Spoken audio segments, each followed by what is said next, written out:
Hello everyone, welcome to little Birdie. So ఈ డిజైన్ని scratch నుంచి ఎలా చేయాలో నేను మీకు ఈ వీడియోలో నేర్పిస్తాను. Before starting the tutorial, please subscribe my channel so that నేను ఎప్పుడు వీడియోస్ అప్లోడ్ చేసినా మీకు నోటిఫికేషన్ వస్తుంది.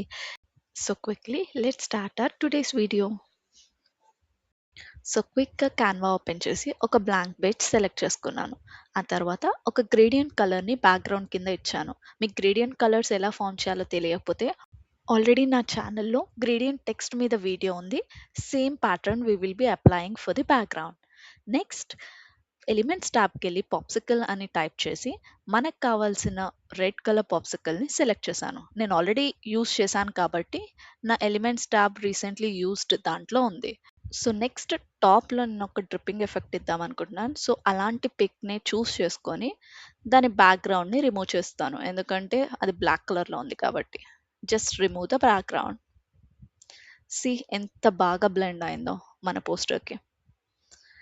నౌ కొంచెం ఫ్రోజన్ ఎఫెక్ట్ ఇవ్వాలి. టెక్స్ట్ ఇప్పుడు మీరు మోడల్ చూసుంటే ఒక ఫ్రోజన్ ఎఫెక్ట్ ఉండి దాని మీద టెక్స్ట్ ఉంది. సో నేను ఎలిమెంట్స్ ట్యాబ్కి వెళ్ళి ఫ్రోజన్ బ్యాక్గ్రౌండ్ అని సెలెక్ట్ చేస్తే సమ్ విజువల్స్ వచ్చాయి.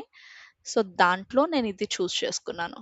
And this one I made it as a లేయర్ని బ్యాక్వర్డ్ చేశాను సో దాట్ నా డ్రిప్పింగ్ ఎఫెక్ట్ పైన ఉన్న ఇమేజ్ డిస్టర్బ్ అవ్వకుండా. సో ఫైనల్లీ ఒక టెక్స్ట్ బాక్స్ యాడ్ చేసి మనకు కావాల్సిన టెక్స్ట్ని యాడ్ చేసుకోవడమే. నాకు ఇక్కడ ఇది స్ట్రాబెర్రీ ఫ్లేవర్ కాబట్టి I just write strawberry. So ఆ ఫ్రోజన్ లైన్ మీద నేను ఈ టెక్స్ట్ని ప్లేస్ చేద్దాం అనుకుంటున్నాను.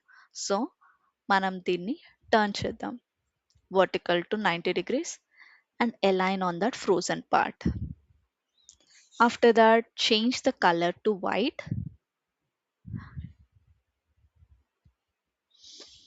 అంతే, ఆల్మోస్ట్ అయిపోయింది మన పోస్టర్. కొంచెం అలైన్మెంట్ ప్రాపర్గా చేసుకుంటే done, strawberry popsicle poster complete అయింది. And we give some animation to it. So ఆ యానిమేషన్ అనేది కంప్లీట్లీ డిపెండ్స్ ఆన్ యూ. నాకు పాప్సికల్ వచ్చేసి లెఫ్ట్ టు రైట్ స్లైడ్ అవ్వాలి, ప్లస్ డ్రిప్పింగ్ ఎఫెక్ట్ కాబట్టి పైనుంచి కిందకి డ్రిప్ అవుతున్నట్టు ఉండాలి. అండ్ నెక్స్ట్ మనకి ఉన్న టెక్స్ట్ ఒక పాప్ కింద అంటే జస్ట్ ఇట్లా బ్లర్ అయ్యేటట్టు కావాలి కాబట్టి సో ఆ యానిమేషన్స్ అన్నీ యాడ్ చేస్తున్నాను.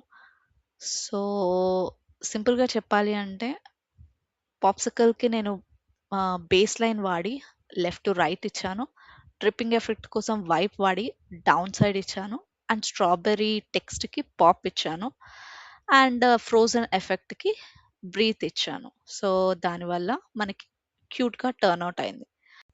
సో నెక్స్ట్ 2 స్లైడ్స్ని మనము సేమ్ ఇదే కాపీ పేస్ట్ చేసేసి యానిమేషన్స్ అన్నీ సేమ్ ఉంటాయి, కానీ స్ట్రాబెర్రీ పాప్సికల్ ప్లేస్లో మ్యాంగో పాప్సికల్, స్ట్రాబెర్రీ టెక్స్ట్ ప్లేస్లో మ్యాంగో, అండ్ పైన ఉన్న డ్రిప్పింగ్ ఎఫెక్ట్ కొంచెం చేంజ్ వేరియేషన్స్ ఇచ్చి దానికి తగ్గ ఫ్రూట్స్ని మనం ప్రెజెంట్ చేసాం. సో ఇంతే అండి, చాలా ఈజీగా మనము పోస్టర్ యానిమేషన్ని కంప్లీట్ చేయొచ్చు. మనం ఈ వీడియోలో క్యాన్వా బేసిక్స్ ఏమేమి నేర్చుకున్నాం అంటే బ్యాక్గ్రౌండ్ రిమూవ్ ఎలా చేయాలి, ఫాంట్ని ఎలా టర్న్ అవుట్ చేయాలి, అండ్ లేయర్స్ని ఎట్లా వాడతాము, ఇవన్నీ నేర్చుకున్నాం. If you still think more డీటెయిల్డ్గా వీడియో కావాలంటే just comment below, and also what real time models you need just let me know. I'll explain you in a better way. Thank you, and we will grow together. Bye for now.